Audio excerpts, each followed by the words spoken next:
ಅವರು ಲೇಔಟ್ ಮಾಡಿ ನಮ್ಗೆ ತಿಳಿಸೇ ಮಾಡಿದ್ರೆ, ಹಾಗಾಗಿ ಅದಕ್ಕೆ ಪರಿಹಾರ ಕೊಡಬೇಕು. ಅದು ಬರೀ ನಮಗ್ ಮಾತ್ರ ಅಲ್ಲ, ಯಾರ್ಯಾರಿಗೆ ಈ ರೀತಿ ಜಮೀನು ಅದೇ ರೀತಿ ನಮಗೂ ಕೂಡ ಕೊಟ್ಟಿದ್ದಾರೆ. ಆದ್ರೆ ಅದನ್ನೇ ಒಂದು ದೊಡ್ಡ ಹಗರಣ ಅಂತ ಹೇಳಿ ಬಿಂಬಿಸಿ ಅಪಪ್ರಚಾರ ಮಾಡಿ ಮುಖ್ಯಮಂತ್ರಿಗಳ ಅವರ ವರ್ಚಸ್ಸಿಗೆ ಧಕ್ಕೆ ತಗೊಂಡ ಕೆಲಸ ಮಾಡಲಾಗಿತ್ತು. ಬಟ್ ಆದ್ರೆ ಇವತ್ತು ಲೋಕಾಯುಕ್ತದವರು ತನಿಖೆ ಮಾಡಿ ಅದ್ರೊಳಗೆ ಯಾವುದೇ ಅವರ ಆರೋಪದಲ್ಲಿ ಹುಳ್ಳಿಲ್ಲ ಅನ್ನೋದನ್ನ ಸಾಬೀತು ಮಾಡ್ಕೊಟ್ಟಿದ್ದಾರೆ. ಕೋರ್ಟ್ ಕೂಡ ಅದನ್ನ ಒಪ್ಕೊಳ್ಳುತ್ತೆ. ಸೊ ಹಾಗಾಗಿ ನಾವೇನ್ ಮೊದಲಿಂದನೂ ಹೇಳ್ತಿದ್ವಿ, ನ್ಯಾಯ ಸತ್ಯ ನಮ್ಮ ಪರವಾಗಿದೆ ಅಂತ ಅದಕ್ಕೆ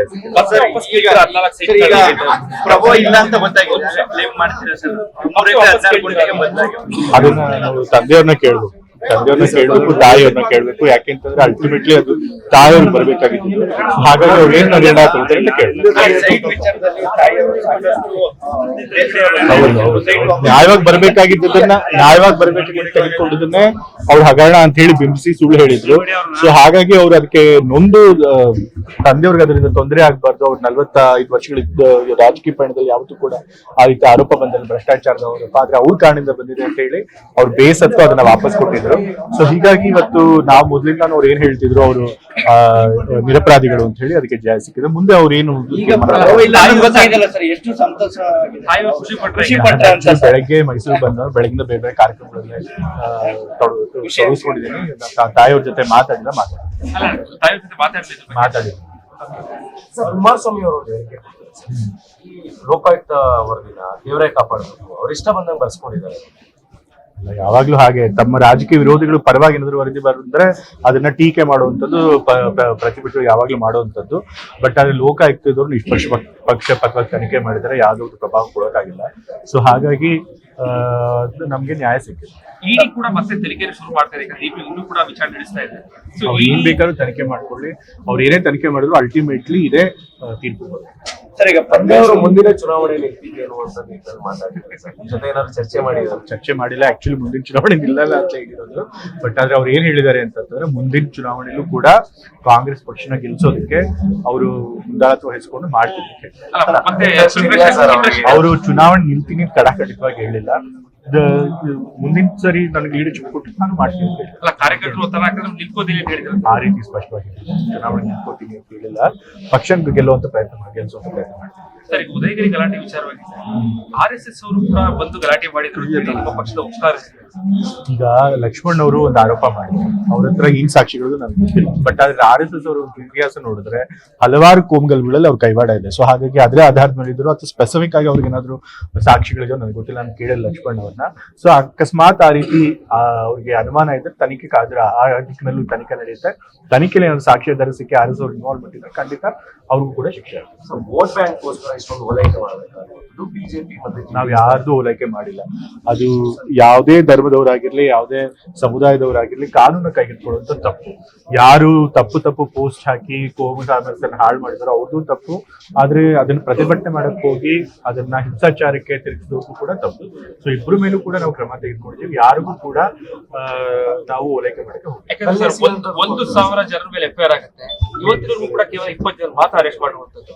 ಪ್ರೆಷರ್ ಇದೆ ಪೊಲೀಸರಿಗೆ. ಏನಾದ್ರು ಮುಖ್ಯಮಂತ್ರಿಗಳಾಗಲಿ ಗೃಹ ಮಂತ್ರಿಗಳಾಗಲಿ ಈಗಾಗಲೇ ಪೊಲೀಸ್ ಅವ್ರಿಗೆ ಹೇಳಿದ್ದಾರೆ, ಎಲ್ಲರ ಮೇಲೂ ಕ್ರಮ ತೆಗೆದುಕೊಳ್ಬೇಕು. ಯಾರು ಕಾನೂನು ಕೈಗೆತ್ತಿಕೊಳ್ಳಿ ಅವ್ರ ಮೇಲೆ ಕ್ರಮ ತೆಗೆದುಕೊಳ್ಬೇಕು. ಪೊಲೀಸ್ ಅವರು ಆ ಕೆಲಸ ಮಾಡ್ತಾರೆ. ಒತ್ತಡ ಇದೆ, ಆ ಕಾರಣಕ್ಕೋಸ್ಕರ ಯಾರು ಕೂಡ ಒತ್ತಡ ಮಾಡಿಲ್ಲ. ಪೊಲೀಸ್ ಅವರು ಮುಂದಿನ ತಿಂಗಳು ಕ್ರಮ ತೆಗೆದುಕೊಳ್ಳಿ. ಯಾಕಂದ್ರೆ 15 ದಿನ ಆಗಿದೆ ಡಾಕ್ಟರ್, ಕೇವಲ 20 ಪೊಲೀಸ್ ಅವ್ರನ್ನ ಕೇಳ್ಬೇಕು ಏನು ಕ್ರಮ ತೆಗೆದುಕೊಂಡಿಲ್ಲ ಅಂತ ಅವ್ರು ತೆಗೆದುಕೊಳ್ತಾರೆ. ಯಾಕಂದ್ರೆ ರಾಜ್ಯ ಸರ್ಕಾರ ಮೇಲೆ ಆರೋಪ ಮಾಡುವಂಥದ್ದು, ಪೊಲೀಸರ ಮೇಲೆ ಒತ್ತಡ. ರಾಜ್ಯ ಸರ್ಕಾರ ಯಾವತ್ತೂ ಕೂಡ ಯಾರಿಗೂ ಓಲೈಕೆ ಮಾಡಿಲ್ಲ, ಅಪರಾಧಿಗಳನ್ನ ರಕ್ಷಣೆ ಮಾಡುವಂತ ಕೆಲಸ ಮಾಡಿಲ್ಲ. ಆಕ್ಚುಲಿ ಇದ್ರೊಳಗೂ ಕೂಡ ಅರೆಸ್ಟ್ ಆಗಿದೆ ನನಗೆ ಗೊತ್ತಿರೋ ಮಾಹಿತಿ ಪ್ರಕಾರ. ನೀವ್ ಹೇಳ್ತೀರಾ 15 ದಿವಸ ಆದ್ರೂ ಇದಿಲ್ಲ ಅಂತ, ಬಟ್ ನನಗ್ ಪೊಲೀಸರ ಮಾಹಿತಿ ಪ್ರಕಾರ ಅರೆಸ್ಟ್ ಆಗಿವೆ ಅಂತ ಹೇಳಿ ಹೇಳಿದ್ರು. ಅದು ನಾನು ಕೇಳಕ್ ಹೋಗಿಲ್ಲ, ಯಾಕೆಂತಂದ್ರೆ ನಮ್ ಕ್ಷೇತ್ರಕ್ಕೆ ಬರೋದಿಲ್ಲ, ಹಾಗಾಗಿ ಅದ್ರ ಬಗ್ಗೆ ನಾನು ತಲೆ ಕೆಡಿಸ್ಕೊಳ್ಳೋದಿಲ್ಲ. ಬಟ್ ನನ್ಗೆ ಗೊತ್ತಿರೋ ಪ್ರಕಾರ ಅರೆಸ್ಟ್ಗಳು ಆಗಿವೆ ಅಂತ ನನ್ಗಿರುವಂತ ಮಾಹಿತಿ. ಬೆಳಗಾವಿಯಲ್ಲಿ ಪುಂಡಾಟ ಬರೆದಿದ್ದಾರೆ ಸರ್, ಭಾಷೆ ವಿಚಾರವಾಗಿ ಯಾರು ಮಾತಾಡೋದಿಲ್ವಂತ ಯಾರು ಹೇಳಿದ್ದು? ಇವಾಗಲೇ ನಮ್ಮ ಸಾರಿಗೆ ಮಂತ್ರಿಗಳು ಹೇಳಿದ್ದಾರೆ, ಏನು ಕನ್ನಡ ನಿರ್ವಾಹಕರ ಮೇಲೆ, ಕಂಡಕ್ಟರ್ ಮೇಲೆ ಏನು ಹಲ್ಲೆ ನಡೆದಿದೆ ಅದನ್ನ ಖಂಡಿಸ್ತೀವಿ ಅಂತ ಹೇಳಿ ಕೂಡ ಹೇಳಿದ್ದಾರೆ. ಮತ್ತೆ ಯಾರು ಹಲ್ಲೆ ನಡೆದ್ರು ಅವ್ರ ಮೇಲೂ ನಾವು ಕ್ರಮ ತೆಗೆದುಕೊಳ್ತೀವಿ ಅಂತ ಹೇಳಿದ್ರೆ ಬಹುಶಃ ಬಂಧನ ಕೂಡ ಆಗಿದೆ ಅಂತ ಹೇಳಿ ಸಾರಿಗೆ ಸಚಿವರು ಹೇಳಿದ್ರು. ಸೊ ಹಾಗಾಗಿ ಕನ್ನಡ ಮತ್ತೆ ಕನ್ನಡಿಗ ರಕ್ಷಣೆ ಮಾಡುವಂತ ಕೆಲಸ ನಾವು ಯಾವಾಗಲೂ ವರದಿ ಬಂದಿಲ್ಲ. ಸಿಎಂ ಅವರು ಮತ್ತಷ್ಟು ಗಟ್ಟಿಯಾದ ಅಲ್ಲ, ಯಾವಾಗ್ಲೂ ಅವ್ರು ಗಟ್ಟಿ ಆಗಿದ್ರು. ಅವ್ರು ಅವ್ರ ಸ್ಥಾನ ಕೂಡ ಯಾವಾಗ್ಲೂ ಭದ್ರವಾಗಿತ್ತು. ಅವ್ರ ಅಧಿಕಾರವಾದಿಗೂ ಯಾವುದೇ ತೊಂದರೆ ಇರಲಿಲ್ಲ, ಕೂತಿರ್ಲಿಲ್ಲ. ಆದ್ರೆ ಪ್ರತಿಪಕ್ಷದವರು ಯಾವುದೇ ಒಂದು ಇಶ್ಯೂ ಇಲ್ಲ ನಮ್ಮ ಸರ್ಕಾರ ಎದುರಿಸಕ್ಕೆ ಅಂತ ಹೇಳಿ ಸುಳ್ಳು ಆರೋಪ ಮಾಡಿ ಇಲ್ದೇ ಇರೋ ಹಗರಣ ಸೃಷ್ಟಿಸಿ ಅವರು ಮುಖ್ಯಮಂತ್ರಿಗಳ ಒಂದು ವರ್ಚಸ್ಸಿಗೆ ಧಕ್ಕೆ ತರುವಂತ ಕೆಲಸ ಮಾಡ್ಬೇಕು ಅಂತ ಹೇಳಿ ಮಾಡಿದ್ರು. ಬಟ್ ಇವತ್ತು ಅದ್ರೊಳಗೆ ಅವ್ರು ವಿಫಲರಾಗಿದ್ದಾರೆ. 5 ವರ್ಷ ಕಂಟಿನ್ಯೂ ಖಂಡಿತ ಕಂಟಿನ್ಯೂ. ಇವಾಗ ಯಾರಿಂದ ಅವ್ರಿಗೆ ಇವಾಗ ಯಾರು ಅವರು ಮುಖ್ಯಮಂತ್ರಿ ಸ್ಥಾನಕ್ಕೆ ಎಳೆಯಬೇಕು ಅಂತ ಹೇಳಿದರೆ ಶಾಸಕರು ಹೇಳಿದ್ದಾರೆ ಅಥವಾ ಹೈಕಮಾಂಡ್ ಅವ್ರು ಅಂತ ಹೇಳಿದಾರೆ? ಇಲ್ಲ. ಬದಲಾಗಿ ಈ ರೀತಿ ಆರೋಪ ಬಂದಾಗ್ಲೂ ಕೂಡ ನಮ್ಮ ಪಕ್ಷದ ಎಲ್ಲಾ ಶಾಸಕರಾಗ್ಲಿ ಹೈಕಮಾಂಡ್ ಆಗಲಿ ಸಿದ್ದರಾಮಯ್ಯ ಪರವಾಗಿ ನಿಂತ್ಕೊಳ್ತೀವಿ ಅಂತ ಹೇಳಿದ್ದಾರೆ. ಯಾಕಂದ್ರೆ ಅವ್ರಿಗೆ ಗೊತ್ತಿತ್ತು ಇದು ಸುಳ್ಳು ಆರೋಪ ಅಂತ ಹೇಳಿ. ಸೊ ಹಾಗಾಗಿ ಎಲ್ಲರೂ ಅವ್ರ ಜೊತೆಗಿರ್ಬೇಕಾದ್ರೆ ಖಂಡಿತ ಅವ್ರ ಅಧಿಕಾರವಾಗಿ 5 ವರ್ಷ ಪೂರೈಸ್ತಾರೆ. ಬಟ್ ಇಷ್ಟೆಲ್ಲ ಆದ್ರೂ ಕೂಡ ಅಧಿಕಾರ ಹಂಚಿಕೆ ವಿಚಾರ ಚರ್ಚೆ ಆಗ್ತಾ ಇರೋದು ಏನ್ ಕಾರಣ? ಚರ್ಚೆಗಳು ಆಗ್ತಾನೆ ಇರ್ತೇವೆ. ಪ್ರತಿಯೊಂದು ಪಕ್ಷ ಇದ್ದ ಮೇಲೂ ಎಲ್ಲರೂ ಕೂಡ ಮುಖ್ಯಮಂತ್ರಿಗೆ ಆಕಾಂಕ್ಷಿಗಳು ಕೆಲವರು ಇದ್ದೇ ಇರ್ತಾರೆ. ಅವಾಗ ಅವ್ರು ಹೇಳ್ತಿರ್ತಾರೆ, ಅದ್ರೊಳಗೆ ತಪ್ಪೇನಿಲ್ಲ. ಬಟ್ ನಮ್ಮ ರಾಷ್ಟ್ರೀಯ ಅಧ್ಯಕ್ಷರು ಹೇಳಿದ್ದಾರೆ ಅದ್ರ ಬಗ್ಗೆ ನಾವು ಮಾಧ್ಯಮಗಳ ಮುಂದೆ ಚರ್ಚಿಸಬಾರ್ದು ಅಂತ. ಹಾಗಾಗಿ ಹೆಚ್ಚು ನಾವು ಈಗ ಆರೋಗ್ಯ ಹೇಗಿದೆ ಸರ್? ತಂದೆಯವರ ಆರೋಗ್ಯ ಚೆನ್ನಾಗಿದೆ. ಯಾವಾಗ ಇಲ್ಲಿ ಬರ್ತಾರೆ ಫೀಲ್ಡ್ಗೆ? ಈಗಾಗಲೇ ಅವ್ರು ಕೆಲಸ ಮಾಡ್ತಾನೆ ಇದ್ದಾರೆ. ಯಾವ ಕೆಲಸನೂ ಕೂಡ ನಿಲ್ಸೇ ಇಲ್ಲ. ಬೆಳಗ್ಗೆಯಿಂದ ಸಾಯಂಕಾಲ 9-11 ಗಂಟೆಗೆ ಶುರು ಮಾಡಿದ್ರೆ ಬೆಳಗ್ಗೆ ರಾತ್ರಿ 10 ಗಂಟೆ 11 ಗಂಟೆ ತನಕ ಅವ್ರು ಮೀಟಿಂಗ್ ನಡ್ಸ್ಕೊಂಡೇ ಹೋಗ್ತಾ ಇದ್ದಾರೆ. ಅವ್ರ ಆರೋಗ್ಯ ಸಂಪೂರ್ಣವಾಗಿ ಚೆನ್ನಾಗಿದೆ. ಏನಂತಂದ್ರೆ ವೈದ್ಯರು ಅವರಿಗೆ ಸಂಪೂರ್ಣವಾಗಿ ರೆಸ್ಟ್ ಹೋಗ್ಬೇಕು ಅಂತ ಹೇಳಿದ್ರೆ, ಅಂದ್ರೆ ಓಡಾಡಬಾರ್ದು, ಕಾಲಿಗೆ ಭಾರ ಬೀಳಿಸಬಾರ್ದು ಅಂತ ಹೇಳಿದ್ದಾರೆ. ಸೊ ಹಾಗಾಗಿ ವಿಶ್ರಾಂತಿ ಪಡೆದಿದ್ದಾರೆ. ಬಟ್ ಏನು ಯೋಚನೆ ಮಾಡುವಂತಹದ್ದು ಗಂಭೀರವಾದಂತ ಯಾವ ಸಮಸ್ಯೆ ಸಮಸ್ಯೆ ಡಾಕ್ಟರ್? ನಿಮ್ಗೆಲ್ಲ ಗೊತ್ತಿರ್ಬೇಕಲ್ಲ, ಅವರು ಸ್ನಾನ ಮಾಡಿ ಬಾತ್ರೂಮ್ ಇಂದ ಬರ್ಬೇಕಾದ್ರೆ ಬಿದ್ಬಿಟ್ಟು ಕಾಲ್ಜಾರಿ. ಸೊ ಹಾಗಾಗಿ ಮಂಡಿಗೆ ಮಾತ್ರ ಏಟಾಗಿದೆ. ಅದಕ್ಕೆ ಬೇರೆ ಏನು ಚಿಕಿತ್ಸೆ ಏನಿಲ್ಲ. ಸ್ವಲ್ಪ ಲಿಗಮೆಂಟ್ ಪಾರ್ಷಿಯಲಿ ಟೇರ್ ಆಗಿದೆ. ಅದಕ್ಕೆ ವಿಶ್ರಾಂತಿ ಒಂದೇ ಚಿಕಿತ್ಸೆ. ಸೊ ವಿಶ್ರಾಂತಿ ತಗೋಬೇಕು ಅಂತ ಹೇಳಿದ್ದಾರೆ. ಸೊ ಹಾಗಾಗಿ ಇವರು ಓಡಾಡದೇನೆ ಬೇರೆ ಏನ್ ಕೆಲಸಗಳನ್ನ ಮಾಡ್ಬೋದು ಅದನ್ನ ಮಾಡ್ತಾರೆ. ಇನ್ನು ಎಷ್ಟು ದಿನ ರೆಸ್ಟ್?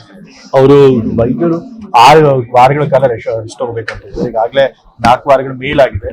ಸೊ ಬಹುಶಃ ಇನ್ನೊಂದು 1-1.5 ವಾರಗಳಾದ್ಮೇಲೆ ಮತ್ತೆ ಓಡಾಡ್ತಾರೆ. ಡಾಕ್ಟರ್ ಟಿಪಿ ಮತ್ತೆ ZPL ಎಲೆಕ್ಷನ್ ಯಾವಾಗ ಬರುತ್ತೆ? ಈಗ ಕೋರ್ಟ್ ಅದಕ್ಕೆ ಆದೇಶ ಕೊಟ್ಟಿದೆಯಲ್ಲ, ಮೇನಲ್ಲಿ ಮಾಡ್ಬೇಕು ಅಂತ ಹೇಳಿ. ಸೊ ಹಾಗಾಗಿ ಅದ್ರ ಬಗ್ಗೆ ಸರ್ಕಾರ ನಿರ್ಧಾರ.